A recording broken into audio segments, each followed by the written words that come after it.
Chaque fois que cette porte s'ouvre, c'est qu'une vie vient de basculer. Nous sommes au service social de la ville de Drancy. Tous les jours, ici, échoue un peu de la misère ordinaire. Les salles d'attente sont pleines d'histoires de gens au parcours brusquement écorché, comme Madame Ferret qui a 60 ans et après une vie de travail est menacée d'être jetée à la rue. C'est fou. Ils ont demandé un moratoire. Sylvie et Gladys ont à peine 30 ans. Elles sont assistantes sociales. C'est face à face difficile. Elles en ont fait leur métier.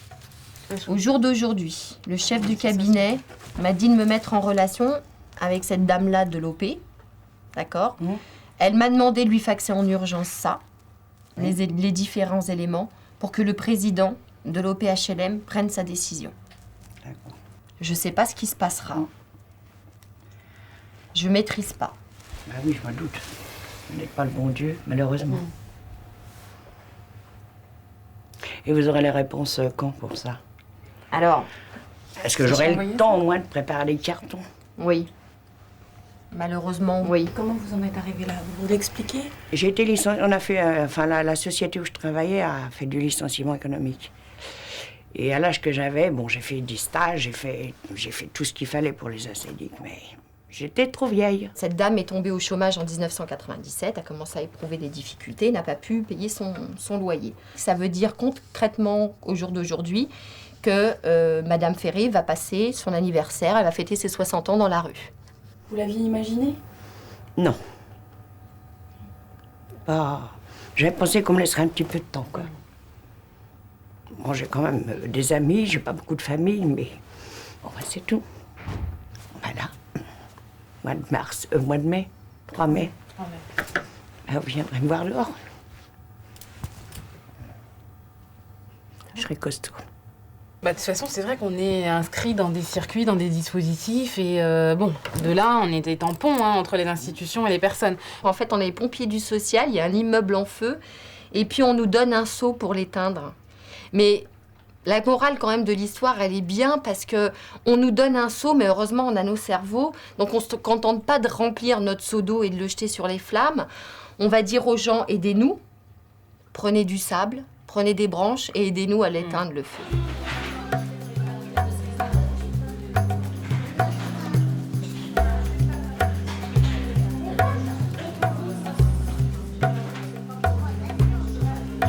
Chaque année, dans ce département de Seine-Saint-Denis, près de 300 000 personnes font appel aux services sociaux. Une population fragilisée, des situations d'urgence. Gladys et Sylvie sont en première ligne sur le front de la pauvreté. Souvent, une difficulté financière ou quoi traduit d'autres difficultés plus profondes derrière, quoi. Pour toutes les personnes, parce que bien évidemment, chaque personne peut avoir un petit souci financier à un moment de sa vie sans qu'il y ait rien d'autre derrière. Mais la plupart des gens qu'on voit, c'est... Quand on tire un peu, c'est... Il n'y a pas que la première demande pour laquelle ils viennent, quoi. Après, tu t'aperçois, bon, il n'y a pas qu'un problème financier, il y a d'autres soucis en plus qui viennent se greffer. Donc, voilà. Les gens, ils arrivent pleins d'espoir et en plus, en général, ils arrivent en bout de course. C'est-à-dire qu'ils se sont déjà fait jeter de différentes institutions qui n'ont pas envie de leur dire, tout simplement, de les regarder dans les yeux et de leur dire, écoutez, on n'a pas de solution. Donc, plutôt que de dire ça, c'est drôlement facilitant pour les différentes institutions que de dire, va donc voir l'assistante sociale.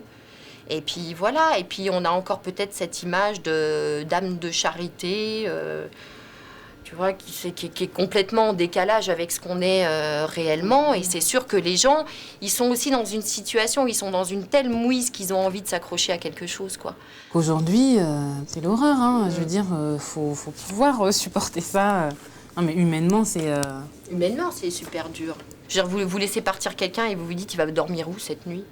Donc c'est vrai que... je peux pas dire on se doit d'avoir la pêche, mais il faut l'avoir, la niaque.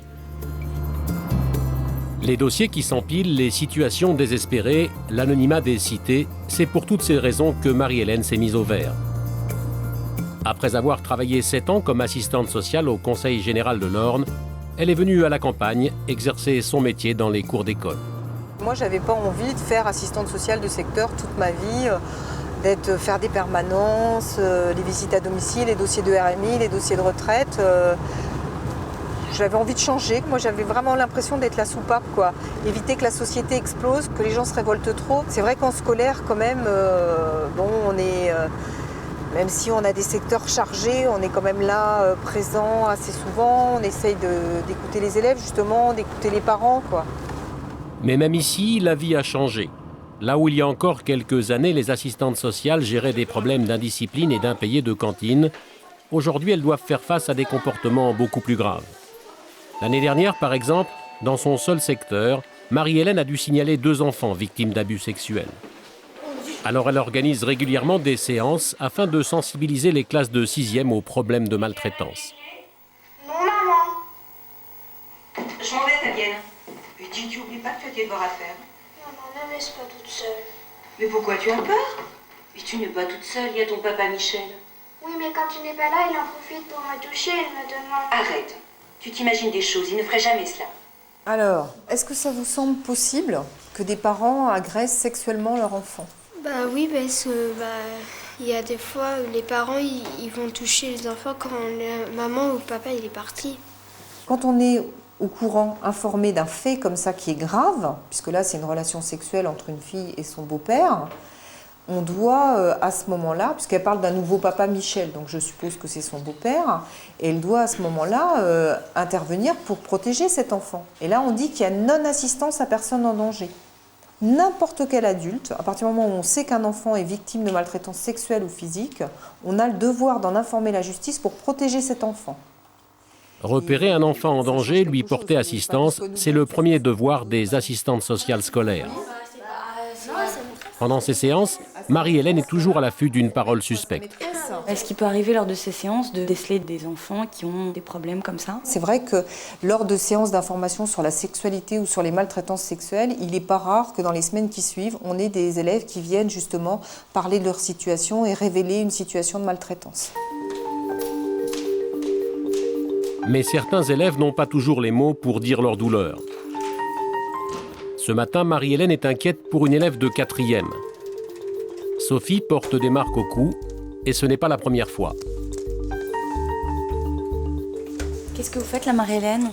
Je prends le dossier d'une élève pour faire un petit peu le point sur sa situation parce que ce matin, elle est venue me voir et puis on s'est rendu compte qu'elle avait eu des mauvais traitements pendant le week-end. Donc elle avait des marques au niveau du cou. Donc là, le médecin scolaire n'était pas disponible, donc on a le médecin généraliste qui va venir constater, faire un certificat médical et j'attends de voir un petit peu, savoir si j'appelle les parents, comment ça va se passer et tout. Et une famille que vous suspectiez déjà? Il y avait des difficultés relationnelles, hein. Même au départ, c'est une famille qui a pris rendez-vous en disant voilà, on a des difficultés, on n'y arrive pas. Notre fille est infecte, elle nous répond, elle est insolente. Donc, je les avais déjà rencontrés, on avait essayé, j'avais vu également l'élève. Et puis, malgré ça, il y a eu des petits incidents, des petites choses comme ça qui se sont passées de temps en temps. Et là, c'est vrai que ce matin, quand elle est arrivée pour autre chose, je me suis aperçue de ça. Bon, elle avait un col roulé, mais c'est vrai que c'était délicat. Le médecin vient d'arriver au collège pour examiner la jeune élève. C'est à l'infirmerie et hors caméra que se passe l'entretien, en présence bien sûr de Marie-Hélène. Et lui, il m'a attrapé comme ça par le cou et puis sans faire exprès, ça a fait les marques. Il t'a tapé sur le cou quoi? Parce que là, il a voulu te repousser, il a voulu quoi? Bah oui, il m'a poussé comme ça.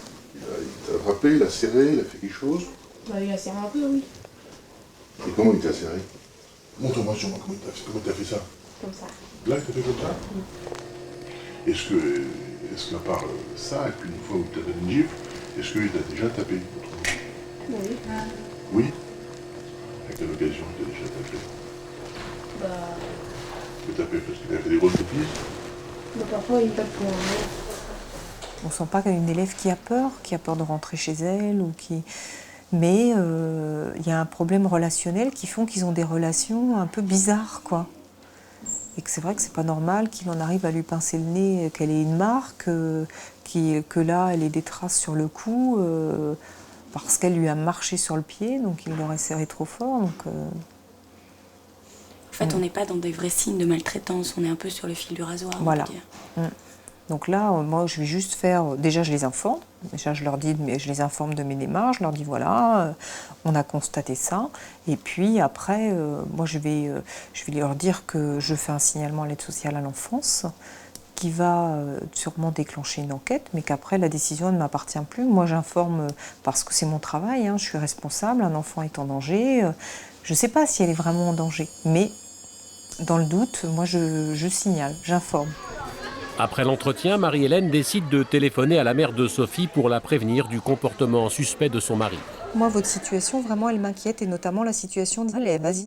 Parce que je trouve que c'est pas clair, quoi. C'est vrai qu'elle me dit, il a fait ça en s'amusant. Je trouve qu'elle a vraiment des traces importantes. On n'arrive pas à faire mal comme ça, juste en s'amusant, quoi. S'il y avait une griffure, mais là, des griffures, il y en a au moins plus d'une dizaine. Donc si vous voulez, je suis vraiment inquiète, et moi je téléphonais pour déjà qu'on puisse prendre rendez-vous parce que je pense que c'est important qu'on se revoie, et je vais également faire un signalement à l'aide sociale à l'enfance. Elle ne comprend pas pourquoi je fais un signalement, mais je comprends, c'est difficile, elle se sent trahie parce que c'est vrai qu'on a essayé de travailler, ils sont venus faire part de leurs difficultés, donc... Moi aussi, je me sens pas vraiment... on n'est pas vraiment satisfait d'en arriver là, d'être obligé comme ça de signaler. C'est jamais quelque chose qu'on aime faire, et puis de toute façon, on ne nous demande pas de faire ce qu'on aime. Mais là, c'est vrai que je pense que ça va être un électrochoc, ça va être un moment difficile. Mais en même temps, je pense que ça va être nécessaire parce que ça va vraiment mettre à jour les difficultés et puis de voir comment on fait pour avancer. Pour Marie-Hélène, chaque signalement est un cas de conscience.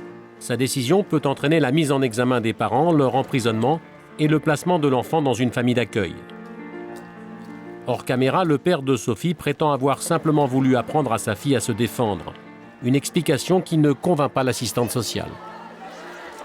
Je pense que si elle a des soucis avec une autre élève du collège, il faut mieux lui dire d'aller trouver un adulte plutôt que l'apprendre à se défendre. C'est vrai que répondre à la violence par la violence, ça ne va pas forcément résoudre ses problèmes relationnels avec les autres élèves. Et puis au collège, on n'a pas spécialement remarqué qu'elle avait des problèmes relationnels avec certains élèves.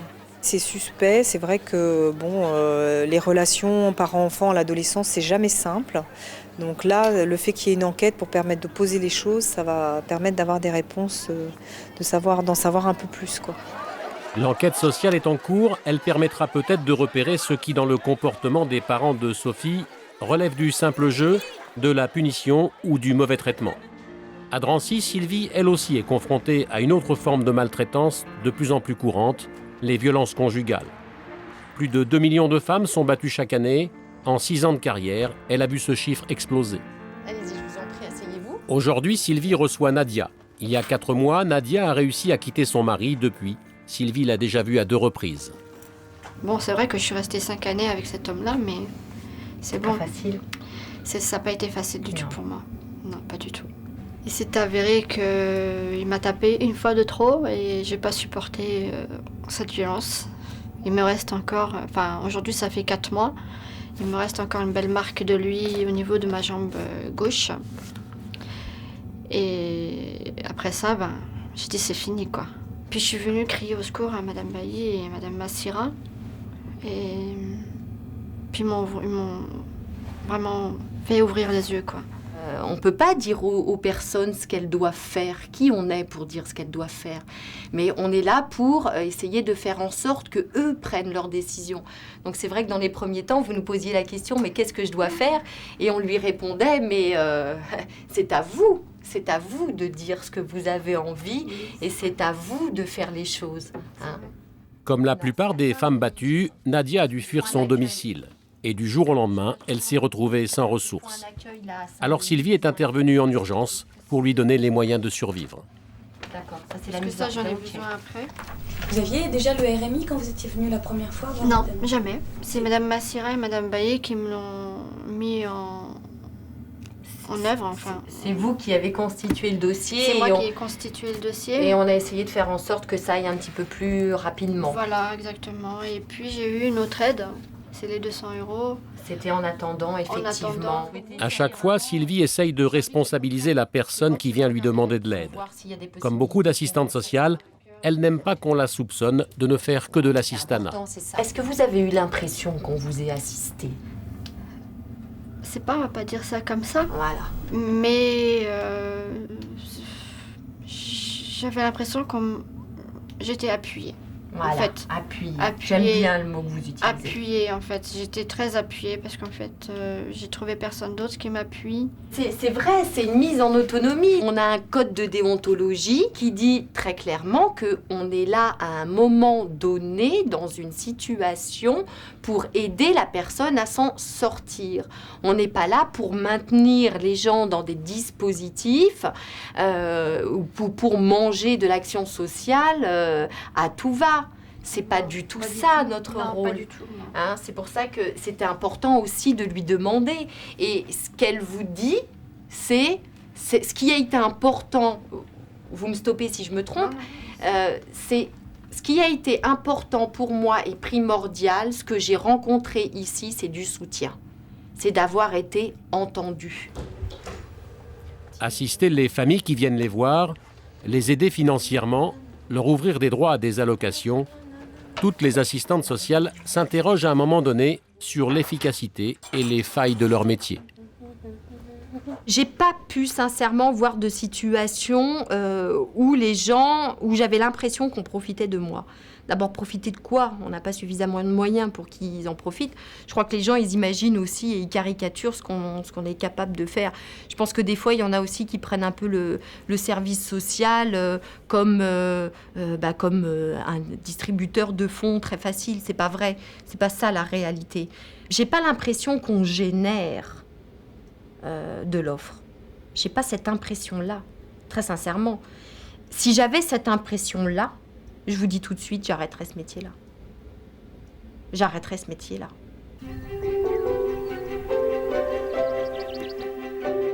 Dans le Perche, Marie-Hélène non plus n'a pas l'impression de faire de l'assistanat. Pourtant, elle va passer sa matinée à demander de l'argent pour les familles qui n'ont pas les moyens de payer la cantine. Le collège dispose bien d'un fonds de solidarité, mais à chaque fois, elle doit affronter et convaincre sa propre hiérarchie. Ce matin encore, le chef d'établissement lui donne tout de suite le ton. Voilà. Je vous rappelle les règles qu'on s'est fixées aussi, dans le cadre de la loi. Nous sommes là pour aider les familles en difficulté, mais en aucun cas pour faire de l'assistanat. Je crois qu'on est bien clair là-dessus, on est tous d'accord, puisque c'est nous qui nous fixons nos propres règles. Madame Chevalier, je vous laisse la parole. Donc la première situation, c'est un couple avec 4 enfants à charge. Seul le monsieur travaille, il y a un dossier de surendettement en cours et ils sont boursiers taux 1. Donc il y a un salaire de 1 125 € donc pour le monsieur. Il y a 579,29 € d'allocation familiale. Donc, ce qui fait un QF. Dans la pièce, seule l'assistante sociale connaît l'identité des familles qui ont besoin d'aide. Un quotient net de 4,59 € Et là, il demande pour la demi-pension septembre-décembre 2003, donc pour le premier trimestre. Qui s'élève à 115,39 €. Combien proposez-vous?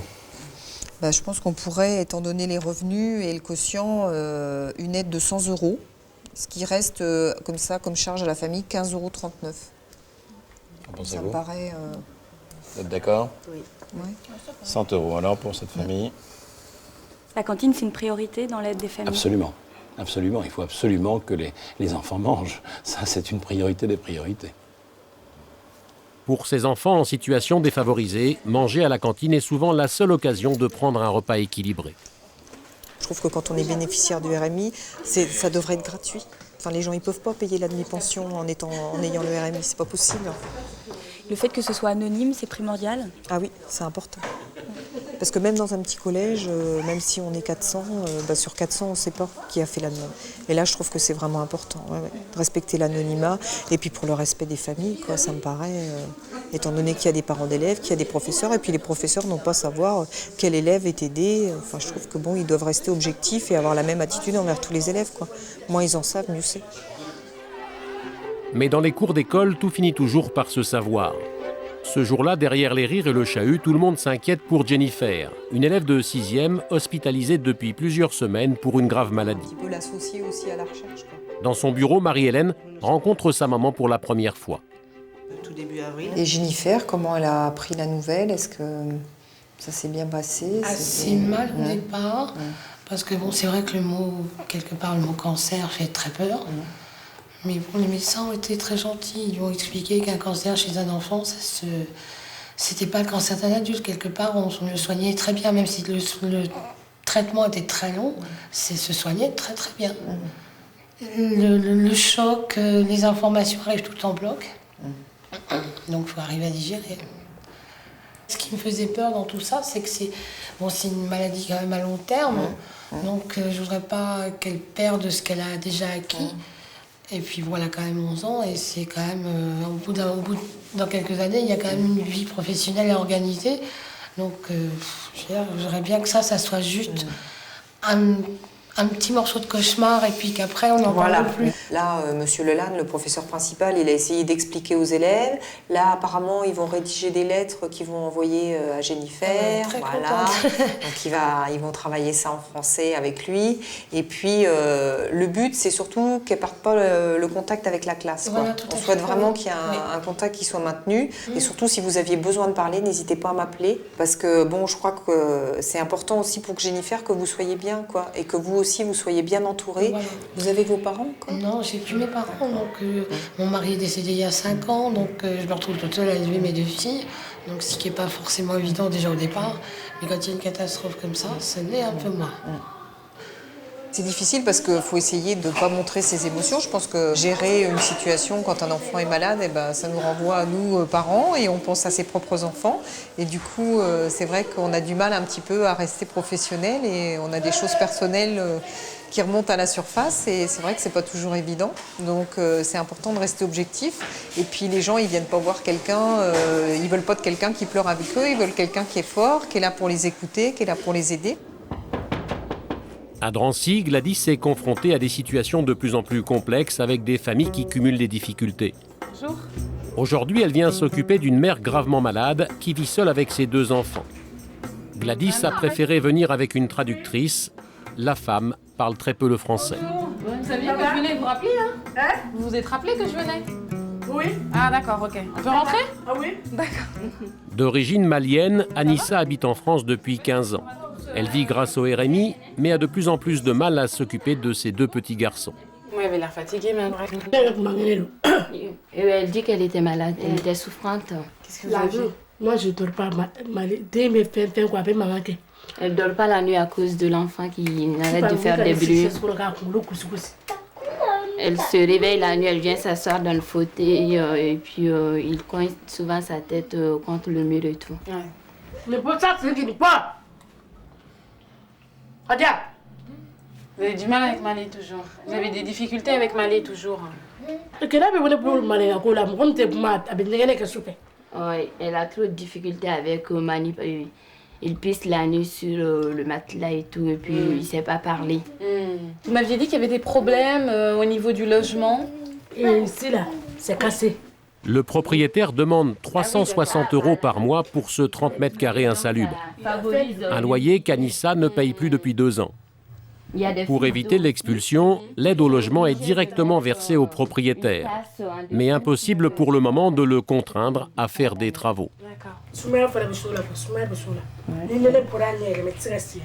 Elle dit qu'il y a trop d'humidité dans la maison.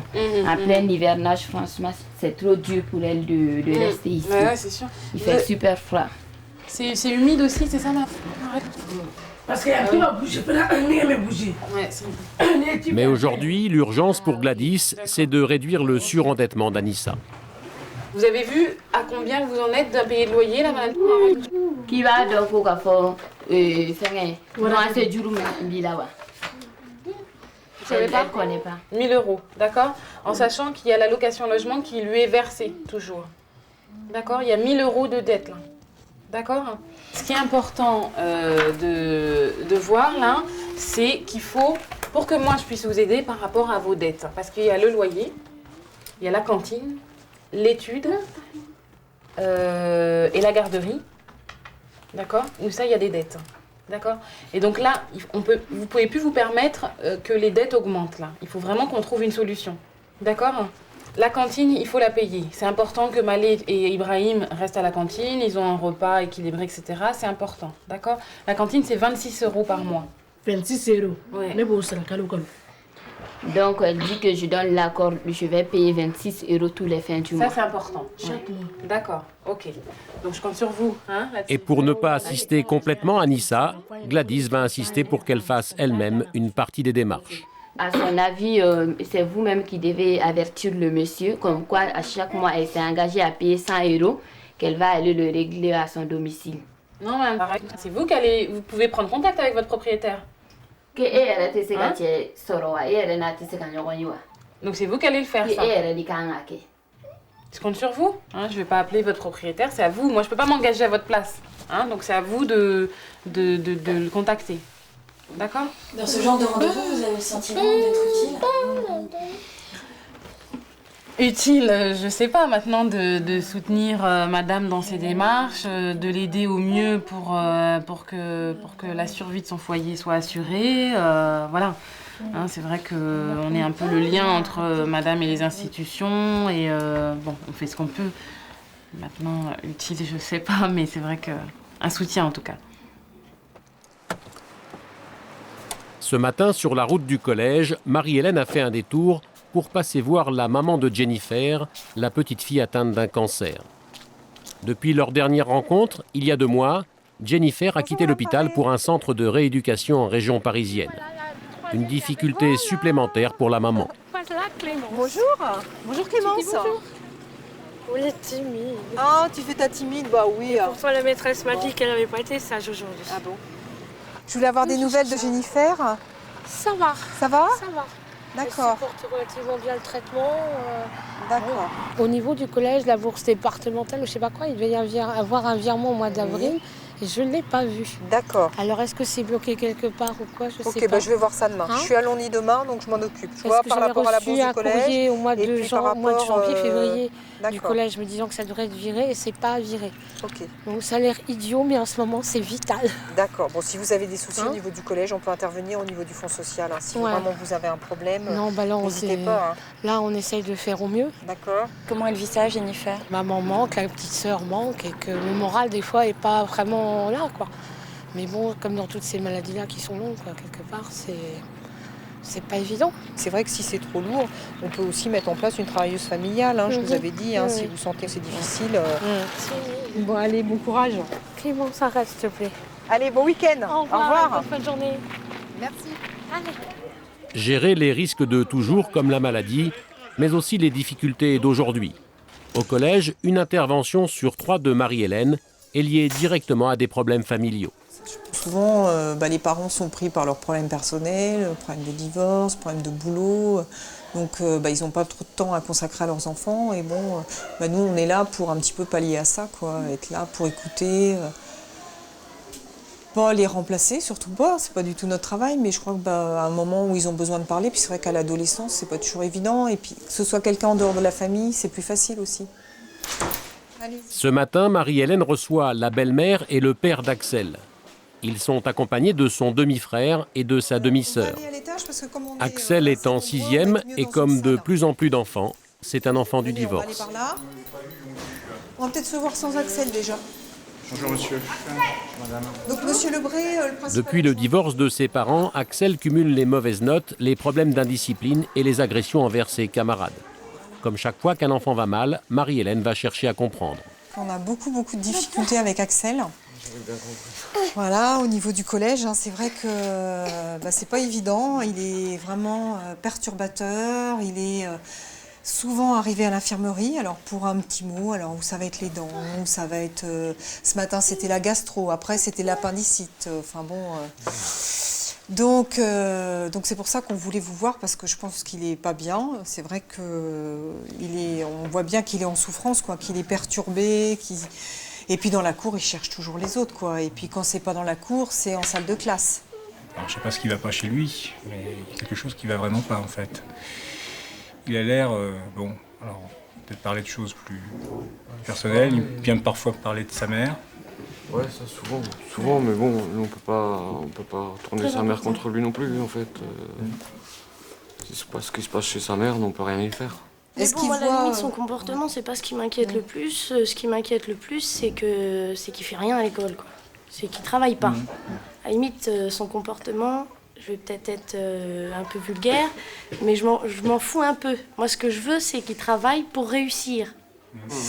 Bah, je pense que ce serait bien qu'ils voient un psychologue pour essayer... On nous le dit à chaque fois. Ouais. J'ai été suivie pendant plus d'1 an chez un psychologue. Oui, mais parfois, il faut que ce soit... Est-ce que ça va servir à quelque chose? Moi, mon frère a été suivi par un psychologue. Ça n'a rien changé du tout. Il est pareil. Mais je pense qu'il a besoin d'attention, il a besoin qu'on s'occupe de lui. Ça, c'est vraiment important. Et je crois qu'il faut lui dire, on comprend que tu souffres et que la situation, elle est peut-être pas facile vu la séparation et tout ça. Lui dire que vous comprenez sa souffrance et qu'il n'aille pas bien et que vous lui en voulez pas par rapport à ça. Un entretien en apparence anodin. En apparence seulement, car si par manque de vigilance, Marie-Hélène passe à côté d'un enfant en danger, elle est pénalement responsable. Axel, viens voir, je voudrais te voir après. Parce que j'ai vu ta maman ce matin et puis je voulais t'en parler. T'as cours là cet après-midi? Non. T'es en récré là? T'attends 2 secondes, je regarde quelque chose en salle des profs et puis on se voit. D'accord? Attends, je regarde. Non, ça c'est... Bon, on y va Axel? En tout, Marie-Hélène aura passé 3 heures sur le cas d'Axel. Pourtant, elle va encore prendre le temps de lui parler pour être certaine que derrière son mal-être, il n'y a rien d'autre qu'un divorce mal vécu. Vas-y, entre. Par rapport à ce qu'on a discuté avec papa, t'es d'accord, toi, pour aller voir un psychologue? Ça me gêne un peu. Ça te gêne un peu? Parce que j'ai déjà été plein de fois. Ouais, mais si ton comportement, il a peu changé, Axel, c'est peut-être que t'en as encore besoin. T'as peut-être arrêté trop tôt. Ouais. Donc ce serait bien que tu puisses y retourner et dire ce que tu as à dire, parce que tu as sûrement plein de choses à dire. Tu continues toujours à écrire sur ton cahier? Parce que c'est vrai que le fait d'avoir un petit cahier comme ça où tu puisses noter un petit peu tout ce qui te passe par la tête et ce qui est lourd à porter est une bonne chose, quoi.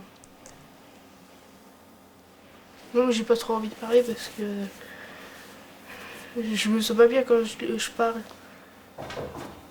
Tu te sens pas bien quand tu te confies? Ouais. Parce qu'on peut pas dire ça va pas au collège et puis ne pas essayer de voir tes parents pour comprendre. Tu comprends ça? Ouais. Pour vous, c'est essentiel de jouer la transparence avec les enfants, c'est-à-dire de les mettre au courant justement de ces entretiens? Oui. Moi, je pense que c'est important pour la relation de confiance qu'on a, quoi.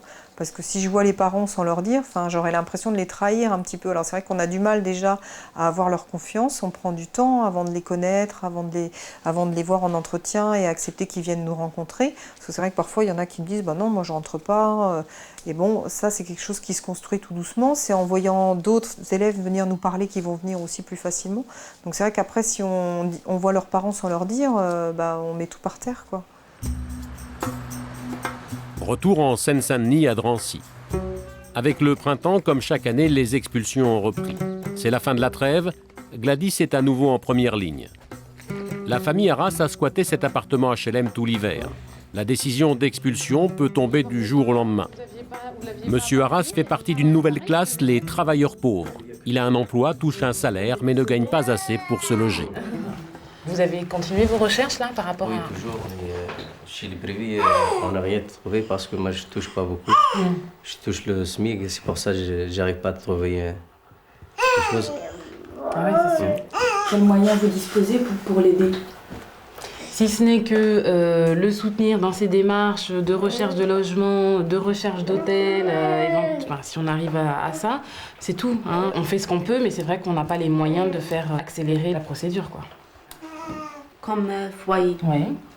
Et pourquoi accepte pas pour nous? Alors, les foyers, le problème des foyers, c'est qu'aujourd'hui, il y a plein de gens qui sont dans votre situation, c'est-à-dire en recherche de logement, d'accord? Et donc, dans ces foyers, il y a beaucoup de gens qui y sont, ok?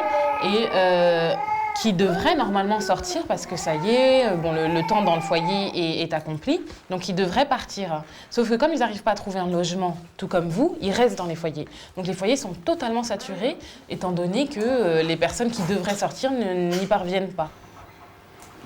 Ça va, Madame Arras? Ça vous fait... Ça vous fait mal tout ça? Ah, bien sûr.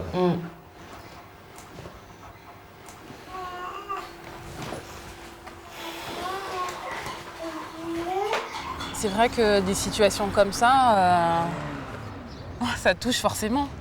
Et heureusement que ça nous touche encore, quoi. Mais bon, après, il faut combattre.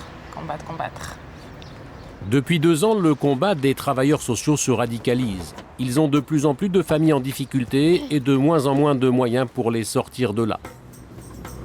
De son secteur, Gladys a une vue imprenable sur la fameuse fracture sociale. Une vue qu'elle ne supporte plus. Alors, pour exprimer son ras-le-bol avec plusieurs autres assistantes sociales, elles ont créé un collectif. À un moment donné, c'est de notre responsabilité d'informer la population et les pouvoirs publics. Vraiment. Parce que, bon, ça devient et c'est humainement insupportable de laisser repartir des gens à la rue, de voir des vies de familles éclatées, les enfants par-ci, les enfants par-là. Quand elle a du mal à vivre son métier, quand le ras-le-bol est trop grand, quand elle a besoin de décompresser, c'est ici que Gladys retrouve les autres membres du collectif. Pour tenir dans cette profession de plus en plus malmenée, elles ont ressenti le besoin de créer cet espace où elles peuvent vider leurs sacs, s'épauler et confronter leurs expériences. Le fait qu'on soit nombreuses, qu'on vienne de différents secteurs et qu'on ait des expériences les unes et les autres qui s'enrichissent mutuellement, ça donne beaucoup plus de force. D'accord. Comme ici à Drancy, elles sont de plus en plus nombreuses en France à sortir de leurs réserves, à dénoncer des situations de plus en plus difficiles à solutionner. On dénonce la reprise des expulsions qui, depuis l'année dernière, ont augmenté 70%. Bon. On n'a pas de moyens, on travaille avec peau de chagrin et on ne peut pas continuer. Dans tous les domaines, c'est partout pareil. Donc l'assistante sociale qui est censée travailler à l'insertion des gens au plan social, économique, enfin au plan de l'épanouissement de sa personnalité, aujourd'hui c'est vraiment, j'allais dire, un pansement sur une jambe de bois, mais et encore. Donc on ne peut plus continuer à subir et c'est pour ça qu'on s'est mis ensemble pour dire justement, petit à petit on va peut-être pouvoir faire bouger des choses. Heureusement, parfois, les situations se débloquent. Le lendemain, Gladys commence sa journée par une bonne nouvelle. Sylvie vient d'avoir un coup de fil de l'office HLM. Madame Ferré, la retraitée qui risquait de fêter ses 60 ans dans la rue, va peut-être pouvoir rester chez elle. T'as eu mon message? Elle est où? T'as eu mon message? Quel message? Ton portable. Ouais. Écoute ton portable. Il est éteint. J'ai une bonne nouvelle. Madame Ferré, elle a obtenu un sursis. Un sursis de quoi? Ils suspendent. Ils suspendent l'OP. L'OP va appeler la préfecture, ils suspendent l'expulsion, c'est bon, on stoppe tout, elle est plus expulsée, la dame. Franchement, elle est pas bonne, la nouvelle. Allô? Oui, bonjour.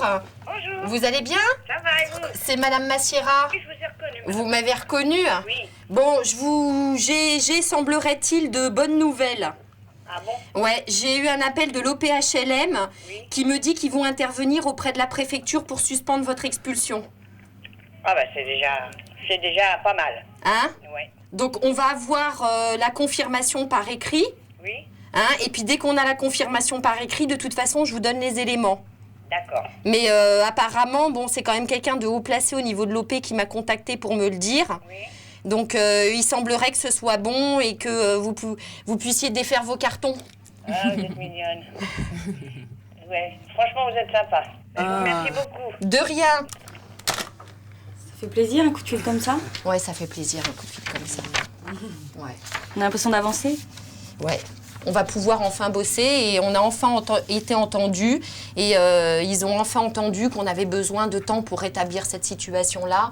Comment vous allez combler cette dette? Il y a un dispositif qui s'appelle le Fonds de solidarité logement qui peut prêter l'argent aux personnes. Donc en fait, l'objectif, c'est de rembourser tout de suite le bailleur.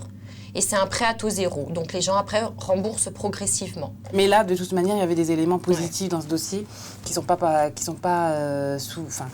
qu'on ne retrouve pas forcément dans toutes les situations. Donc là, c'est vraiment un espoir pour nous.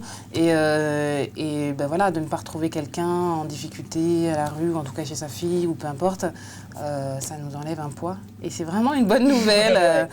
Vraiment, on est contente là. Si on pouvait résumer, voilà, on fait ce métier pour ça. Pour ces appels-là, pour ce genre de bonnes nouvelles-là. Parce que effectivement, c'est la concrétisation de quelque chose, quoi. On s'est battu, on a gagné. Un métier qui, malgré toutes les difficultés, ne connaît pas de crise de vocation. Chaque année, elles sont plus de 2500 fraîchement sorties des écoles à rejoindre les rangs de ces pompiers du social, qui chaque jour et partout en France portent secours à tous ceux que la vie malmène.